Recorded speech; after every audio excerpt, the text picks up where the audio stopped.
This week in the League of Legends, we have the Ryze champion update. He's going to the Rune Mage. Additionally, we have brand new character icons. We have Soul Stealer Vayne, the Hextech wards. We have division icons, pool party skins, and a brand new patch to play. All this and more on the Spastic Gaming web show. This is Water Elemental. And this is Axis, and we are here today to talk about the League of Legends. This is an ongoing show. We talk a little bit about everyone's favorite mobile-style battle game. This week, Ryze is first on our block. So Ryze is getting a champion update, for those of you not aware. And we're going to run through his abilities real quick, give some initial thoughts. So the first thing that's getting changed, obviously, is his passive. His passive is now called Arcane Mastery. Ryze's spells will deal additional damage based on his bonus mana, and his maximum mana is increased by a percentage of his AP. His next and first basic ability is Overload. Passively, casting other spells will reset and reduce the cooldown on Overload and begin charging a rune. Casting another spell, not Overload, within this window will fully charge the rune, or another Overload cast will reset the charge of the rune. When you activate it, it will fire a Runic Blast in a direction that will deal magic damage to the first enemy struck, and if Ryze has a rune fully charged when he casts Overload, he will be shielded and granted temporary move speed. His W ability is Rune Prison. It instantly runes a target and deals magic damage. His final basic ability is Spell Flux. He'll deal magic damage to a target and mark them with Flux. Ryze's next spell on the target will have Flux bonus effects. Overload's Flux will deal bonus damage and bounce to nearby enemies and mark them with Flux. The root duration of Rune Prison will be doubled if he uses it on a Flux target. And Spell Flux will flux all nearby enemies. Now, if a target is marked with Flux and killed by any enemy champions, Flux will also be applied to all nearby characters. So you can set up a Flux, you can bounce your Q to it, you can double your Rune Prison, you can do all kinds of stuff. And his ultimate is a Realm Warp. He will open a portal to a location a short distance away. A couple of seconds later, all allied units within the portal sphere are warped to the target location. It cannot be self-cast, because warping to your own location would be silly. Ha ha ha ha ha. Interesting. I think this is another case of them giving a character a mobility ult and overpowering the rest of their basic abilities, which I'm not a big fan of. You guys have heard me rant about this. Yeah, I totally agree with you on that. I think this new ultimate does not fit what we've grown up learning about Ryze as far as a character. He's never had any abilities like this, so him getting this giant teleport thing kind of just feels off to me. Like, they're just like, well, we had this cool idea for another character, and you know, we need a character that can teleport the team, not like one person at a time, like Tahm Kench. Who do we give it to? Oh, well, Ryze is next up for the update. Let's just give it to him and make everything else about his kit, like, condensed. Oh, that works. Yeah, I don't know. It's a lot of stuff, to be honest. But I think it'll work out, mostly because Ryze is already kind of a flowcharty character. So I think this is going to be kind of a cool brand context sensitive ability casting thing, which I like. I just wish his ult was more that whole here's my duelist steroid thing. Yeah, the fun thing about Ryze was when you hit level 6 and you're staring someone down mid lane and you pop that ult, it's like one of us is going to die. It's going to be me or it's going to be you, but someone's going to die. So overall, I think this will be good for Ryze's kit, but I just dislike the trend that we're seeing in some of these characters. Mobility ults with overpowered basic abilities are bad in my opinion, because a bulk of the characters depend on their ults for their major plays. And when you have characters that major plays depend on their QW and E, that leaves other characters at a massive disadvantage. Right. What do you think about the skins and new character model for Ryze? I don't see too much of a difference. His model's a lot cleaner now, but He'll have a free hand to not carry a book all the time. yeah, I kind of missed that book. Rest in Peace book, 2016. The one that really stands out to me is actually his Young Ryze skin. This was formerly Human Ryze. It was a really awful recolor that they had at the beginning of the game, and now they're making it very lore dependent, and he actually has hair, and he actually has a lot of cool texture to him and stuff like that.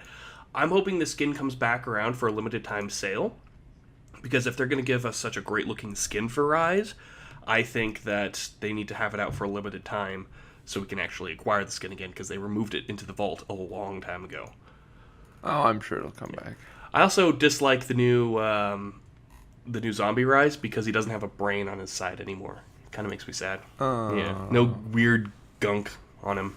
But other than that, his other skins look pretty cool. I'm interested to see how he actually plays because we will find out very soon, no less. Next on our docket, we have a couple of upcoming things. We have the Soulstealer Vein and the Hextech Ward. Those are now available via Hextech Crafting, which you get the shards to make. And you use these gemstones. You can forge 10 of them into normally Hextech Annie, or one of them into a chest and key.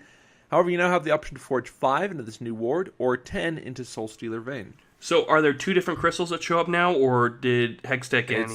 Gemstone is the same thing. It makes all of these items as of current. Okay, because I'm still working my way towards Hextech Annie, and I have like 7 of them, so I'm hoping that I can still get her skin.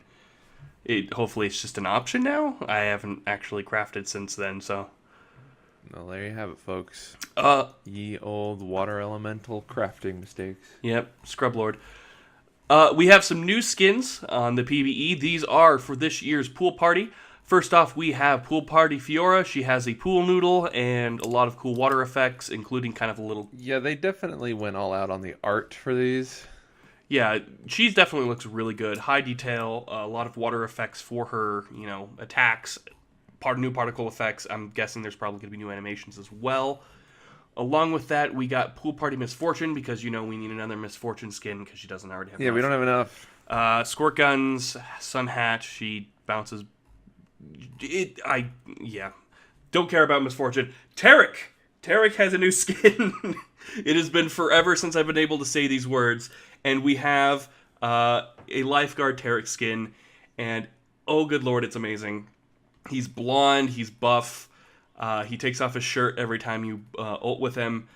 It's so good. The particle effects, it's going to be $13.50. Pick it up if you're a Tarek fan, so you let them know that he needs more skins.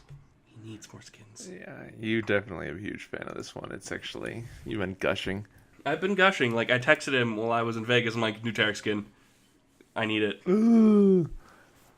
And that brings us around to the patch notes. This is patch 6.13, and it's a medium-sized patch, but we're going to blow through it pretty quick. First thing on the docket, we have Blitzcrank. Rocket Grab now pulls targets to 75 units in front of him instead of directly to him. Power Fist no longer can be cancelled, and the buff duration is now 5 seconds. And Static Field now has a scaling cooldown from 60 to 20 from 30 seconds, and it will no longer activate while you're out of combat.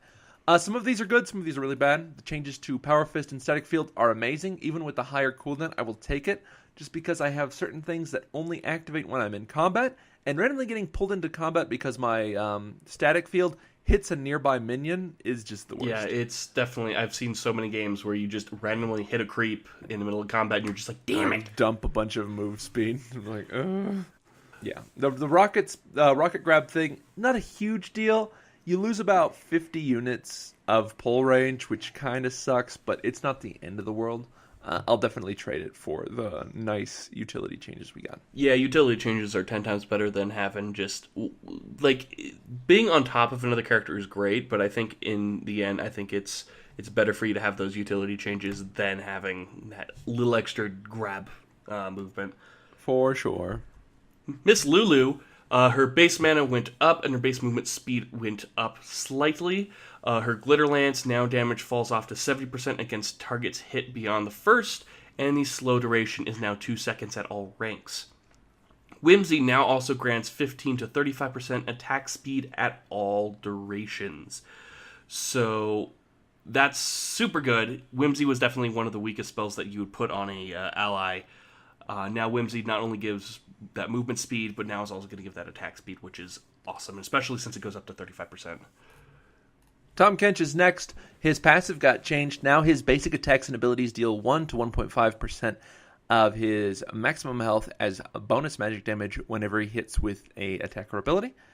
This will stack up to 3 times as it does currently, so you'll deal increasing percentage damage. Tongue Lash got 20 more damage on the top end of its final rank, and it scales throughout. Thick Skin now has a health conversion of 70 to 90% of damage taken instead of 100%. The Gray Health healing conversion is now 25 to 45 from 20 to 44. The shield duration is now 3 seconds from 6, and the cooldown is now 6 seconds. However, the shield will no longer decay over the duration, so it's much better in my opinion, but you're not going to get 100% of the damage you take anymore, which is kind of a hit to his overall effectiveness. However, he's going to be doing a lot more damage in lane, so I think this is a good trade. Abyssal Voyage, the channel duration is now 6 seconds from 15. Cast is now 0.25 from 1. Enemy warning time is now 1 from 1.5 seconds. And the range is now 4.5 to 6.5k from 4 to 6k. Overall, good change to Tahm Kench in the laning phase, which I definitely think he needed. Overall, he's going to be a lot more fun to play, and you're not going to be waiting on his level 6 ability to actually get those kills. Yep. Thresh, his passive of Damnation now gives 2 souls when a excuse me, Dangnation? Oh, I hate you so much. Dangnation gives 2 souls when an epic monster is slain. Dark Passage has lost its AP ratio, but now grants +1 shield per soul collected. While Thresh is tethered to an enemy via death sentence, casting Dark Passage at an out-of-range location now throws the lantern at maximum range at the target location rather than casting Thresh to walk to the cast range. So this is definitely a quality of life change, so he now can do Dark Passage more reliably towards allies instead of him moving out of combat to cast it. He will always cast it to the farthest point in that location, which I think is a great change. Zarya, they fixed her plant AI to be a little bit smarter about how they attack units. Her passive Garden of Thorns now has a seed spawn time of 13 to 8.5 seconds from 11 to 6.75. And Rampant Growth now has an ammo recharge time of 20 to 12 from 17 to 13 at its various ranks. Gnar, his passive ability Rage Gene now has a bonus range of 400 to 500 from 400 to 485. His Boomerang Throw now goes up to 3,000 from 2,500 on its return distance, so you can run a little bit further back before catching it. And Hyper, his W ability, while he is in mini Gnar form, has had its damage increased by 5 at all levels. Aurelia's ultimate Transcendent Blades now has an increased cooldown at 110 to 60 from 70 to 50. J4, his Golden Aegis ability, his base shield has gone from 50 to 210 to 50 to 170. And the bonus shield per enemy champion nearby is now 20 to 100 from 20 to 60. And the radius at which it acquires targets is now 600. The base armor on Kindred went from 27 down to 20, and her armor growth went from 3.25 to 3.5. She no longer heals from Wolf's Frenzy. However, whenever she procs this ability against jungle monsters, it will reduce their attack and movement speed by 50% for 2 seconds. Good. I hate her sustain so much. I really, really dislike it. So I like the idea of active mitigation over just healing all of your health back. I think it is more conducive to the power level that Kindred brings. Yeah, she brings a lot of really high sustain, and that's one thing that we mentioned way back when we reviewed her, was that when you're fighting her, for some reason she's just healing more than you can put up with her sometimes. I've seen Kindreds sit there at half health, you gank them in jungle, and then boom, they're already at full health. You're like, what the hell just happened? It's nuts. The cooldown on Swain's ultimate Ravenous Flock is now 20 seconds, and the initial lockout on recast is now 2 seconds from 0.5. Swain's a little strong right now. I don't know if this is the right fix, but this is a fix. Trundle, base health regen down to 6 from 9.4. Ooh, that's so hurt. Too much healing on the troll boy. Badamir! His passive Crimson Pact was changed. You now gain 1 AP per 40 health instead of every 25 health. And for every 1.4 health, you gain 1 AP. This is actually an overall nerf. You're getting less AP for your health and less health for your AP. So, not great. Transfusion damage is down at all ranks from 75 to 135, from 80 to 160. However, the ratio is up to 0.55 from 0.45. Overall, Vlad's healing a lot. Even with Will of the Ancients gone, he's still doing very well, which I'm happy about. Yes. But apparently Riot is not. Volibear, his frenzy damage went from 60 to 260, from 80 to 260, and the attack speed per stack went from 4 to 20, from 8 to 20. Volibear just does so much damage with each ability, and he's so strong, and I think he's going to get nerfed again, but this is just a start. They did some changes to the terrain abilities. You will now path straight towards that dynamic created terrain instead of trying to go the long way around. This mimics Talia's Weaver's Wall functionality, and it has now been added to Anivia's Crystallize, Trundle's Pillar of Ice, Zerat's Portal, Jarvan's Cataclysm, and Azir's Imperial Divide. So essentially what this is going to be doing is if you're in an area where someone put up created terrain, your character will not automatically be told to path around it. You'll still head straight towards the pathing, and then you can make the decision of how you're going to go about it. You'll run your face right into it. Which I think is better. It's definitely one of those things where it's like, really? Like, I go forward. The wall's going to go away. Let's just get some distance, or I want to dash through it. No, I'm going to go around. I'm going to go around. I'm going to go. A couple of changes to Howling Fix. Mordekaiser's Harvester of Souls will try to target a nearby ally if one is available. And Talia's Threaded Volley worked ground duration is now 100 seconds from 140. Just nice little changes. A couple of item changes. Ancient Coin, the support item, now has 5% CDR. Nomad's Medallion now has 10% CDR from 5%. However, the health regen is down to 25% of a base, and the mana regen is up to 75% from 50%. Talisman of Ascension now builds out of a Raptor Cloak and a Nomad's Medallion. And it gives 45 armor, and the health regen is up to 150, and the mana regen is down to 75, and you build up 20% movement speed for over 2 seconds while on your turrets, fallen turrets, or void gates. That is a lot of random changes to that item, like, family. I like the early cooldown reduction, if I'm being honest. Yeah. Relic Shield line, the Minion Execute now scales with your level. It has a flat amount, and then it gains an amount 5, 10, and 20 times your level for Relic Shield, Targon's Brace, Face of the Mountain, Eye of the Equinox, respectively. The Spell Leaf's Edge line, the Tribute passive is no longer put on cooldown when killing enemy pets, like Zarya plants or an anti-minion, which is an awesome change. Forbidden Idol, the cost has gone up by 300 to 850. However, it now provides 10% bonus healing and shielding power. Yes. The Argent Sensor also inherited this effect. The ability power went up to 60. The cost went up by 200. The mana regen went down by 50, and it now gives 15% bonus healing and shielding. Mikhail's Crucible, similar effect. The cost went up by 100. It gives 15% bonus healing and shielding. Ruby Sightstone, the total cost went down by 200. And the active item cooldown reduction went up to 20 from 10. So overall, this is a nice buff to supports. It's a little more expensive, but I think Forbidden Idol found its role. I'm still one of those guys that says, there are a lot of items that only affect heals and shields that should affect buffs in general, but I don't know. They should build AP. Healing and shielding is already very strong. Wards got slightly changed. They now grant experience, and attacking no longer puts you in combat. I experienced this recently in a game. I hit level 15 off killing a ward. It was awesome, and it might actually make people pause before dropping wards, which is insane to think about.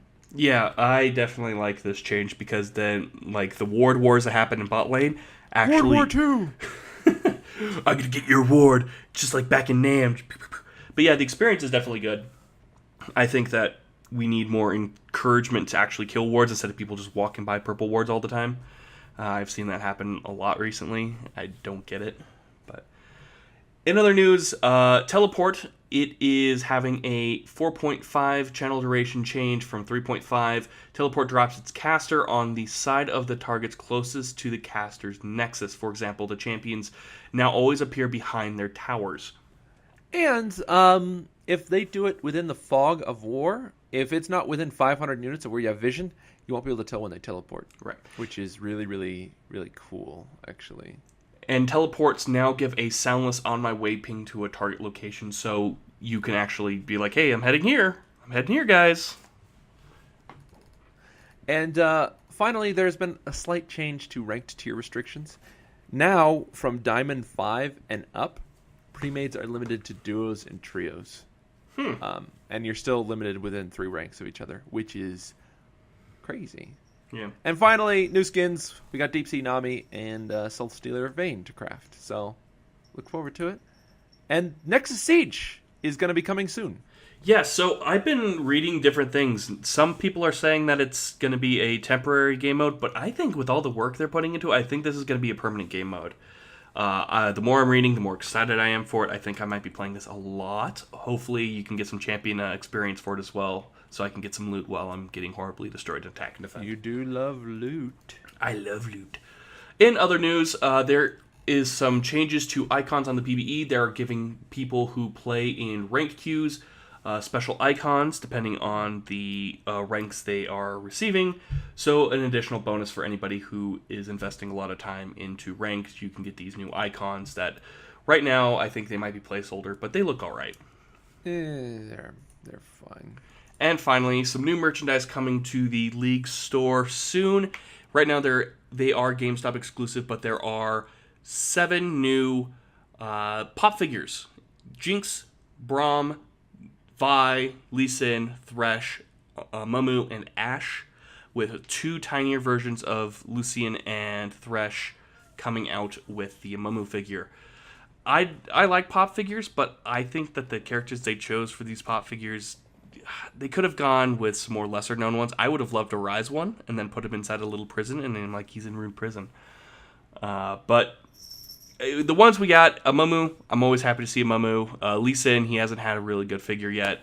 But yeah, you can definitely tell who they favor as far as merchandise.